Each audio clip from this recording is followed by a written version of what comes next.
Saudara, lebih dari 2 pekan polisi belum menetapkan tersangka dalam kasus pembunuhan anak politisi PKS di rumah mewah ini, saudara. Benarkah proses penyelidikan ini terhambat karena sejumlah barang bukti yang hilang atau rusak? Kita bahas bersama dengan Komisioner Kompolnas, Mas Yusuf Warsim, yang telah bergabung bersama kami di Kompas Petang. Selamat petang, Mas Yusuf. Selamat petang.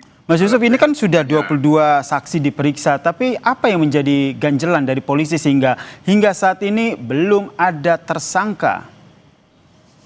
Iya, jadi memang yang paling penting kita mendapatkan update soal apakah hingga 2 pekan ini ada hambatan-hambatan yang itu membuat kesulitan mengungkapkan fakta-fakta yang bisa mengarah siapa terduga pelakunya.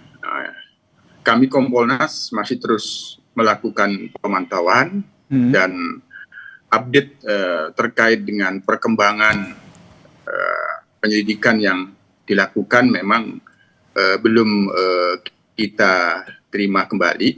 Sementara ini kita tanyakan apakah ada hambatan-hambatan yang sangat prinsip masih belum bisa dijawab.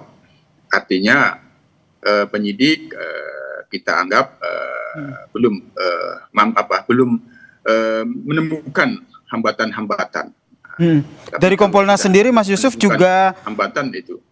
Iya, Mas Yusuf, maaf saya potong, dari Kompolnas sendiri juga ikut mencermati tidak? Karena kalau kita lihat kasus ini melibatkan politisi PKS, kemudian terjadi di dalam rumah tanpa pengawasan saat itu, dan yang membuat publik tercengang adalah CCTV yang rusak, kemudian tidak ada jejak pelaku.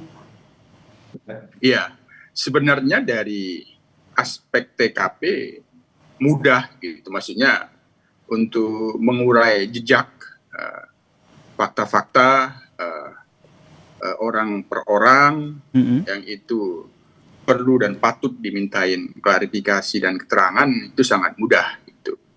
Misal dipastikan dalam 3 kali 24 jam apakah ada orang yang selama ini tidak pernah bertamu atau berkunjung, kan itu.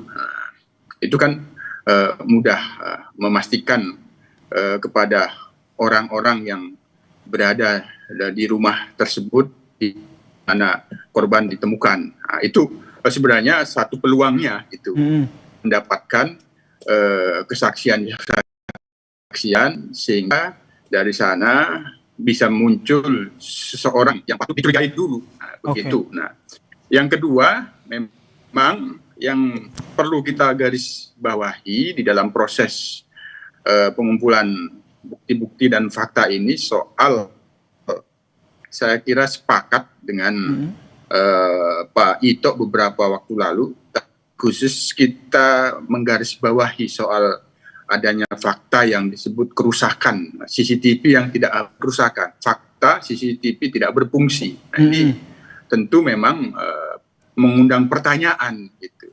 Ini rumah mewah, CCTV-nya ada berapa titik, apakah semuanya tidak berfungsi atau pada posisi space yang strategis yang mengarah kepada ruang TKP yang itu tidak berfungsi. Ini yang masih perlu kami lakukan pendalaman, permintaan klarifikasi dalam prosesnya, dan ini perlu dijelaskan secara transparan apakah semua CCTV yang ada di rumah tersebut tidak berfungsi. Nah, tidak berfungsinya. Dan ini yang akhirnya diminta oleh Kompolnas ya ke pihak kepolisian, dalam hal ini Polda Banten yang sudah mengambil alih kasus ini. Update terakhir dari Polda Banten setelah mengambil alih kasus ini yang sudah didapat oleh Kompolnas apa? Untuk resmi diambil alih kami belum mendapatkan informasi dan klarifikasi. Sejauh ini yang ada backup. Direktur Reserse Kriminal Umum Polda Banten, mungkin ini masih dalam tahap atau batas asistensi. Oke. Nah, berarti belum dapat informasi juga ya Pak Yusuf Warsim soal gelar perkara yang dilakukan oleh Polda Banten?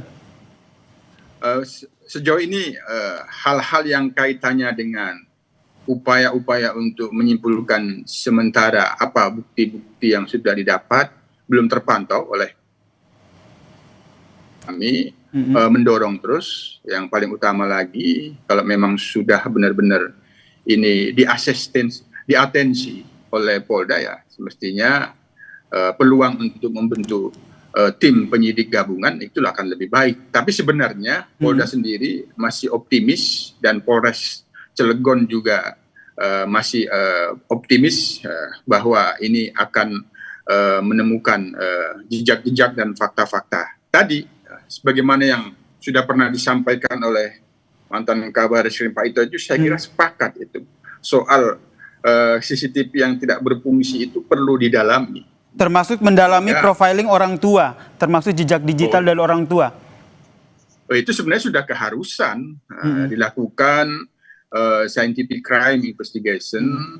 Tadi kan ini kan TKP-nya di rumah. Nah, siapapun orang-orang dalam pendekatan misal 3 kali 24 jam yang ada di rumah itu dimintain semua keterangannya, termasuk perangkat-perangkat teknologi yang bisa mengemukakan adanya jejak-jejak dan fakta-fakta petunjuk itu perlu. Nah, apabila 3 kali 24 jam belum bisa mendapatkan, diperluas 7 hari. Nah, apakah ada orang yang tidak biasa berkunjung tiba-tiba berkunjung, atau orang yang selalu berkunjung tapi tidak berada di rumah tersebut, kan itu perlu kira-kira begitu. Jadi Mas Yusuf, kami Anda juga tadi menyoroti bahwa sepakat begitu dengan apa yang disampaikan oleh Pak Ito terkait dengan harus mendalami betul tidak ini CCTV ini betul-betul rusak atau ada hal yang terjadi di balik itu. Jika benar ada kesengajaan di situ, berarti Kompolnas juga punya indikasi bahwa melihat kasus ini bisa masuk dalam pembunuhan berencana?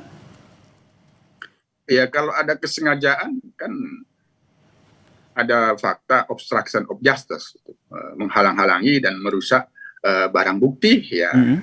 Itu dulu. Nah, itu dulu. Tapi itu sangat penting gitu.